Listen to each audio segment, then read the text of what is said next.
ने वफा की, शेख मौके ने हदीस लिखी कि दो बातें ऐसी हैं कि जिनका आदमी इर्तिकाब करे तो दुनिया में उसका इलाज ही नहीं, इलाज ही नहीं। जितनी दवाएं खा लो, जितने भी गोलियां खा लो, उसका इलाज नहीं है।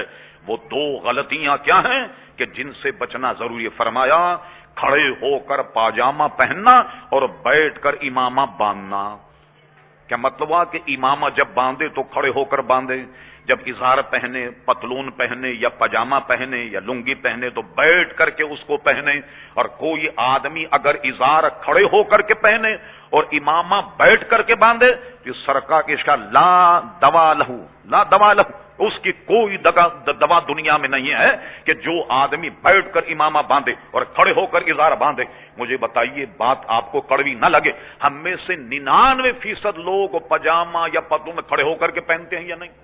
इसलिए हर बीमारी मुब्तला है। कोई ना कोई आदमी को बीमारी लगी हुई, और ऐसी बीमारी लगी है, कितनी गोली खा लें, कितनी दवा पी लें तो आपको शिफा नहीं हो रही। क्यों नहीं हो रही? बुनियाद यह है कि फरमाते हैं कि खड़े होकर पजामा पहनना, बैठकर इमामा बांधना, वो ऐसी बीमारी मुब्तला होगा कि जिसके लिए ला दवा लहू, कोई दवा उसके लिए अजीजान गिरामी नहीं। कि नतीजा क्या निकला?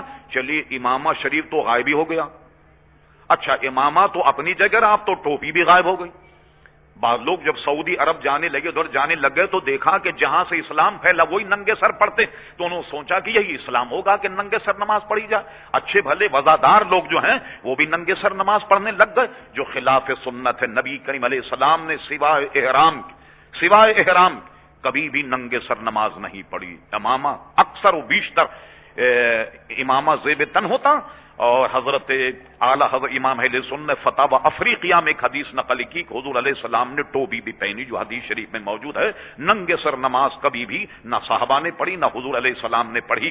तो अब तो इमामा तो गायब हो गया, मगर इजार तो हम सब पहनते हैं नहीं, पजामा या पतलून या इजार सब पहनते हैं, और हम सब के सब खड़े होकर के पहनते हैं। लिहाजा ऐसी बीमारी मुब्तला है कि जिसकी दवा ना जनाब डॉक्टर के पास है, ना हकीम के पास है, ना किसी तबीब के पास है।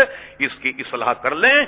चंद अखबार जो मैंने पेश किए हैं, इस पर अगर हम कमर बंद हो जाएं, इस पर कार बंद हो जाए तो इंशाअल्लाह बेशुमार बीमारियों से वैसी हमें नजात मिल जाए। बेशुमार बीमारियां हमारे करीब नहीं आएंगी।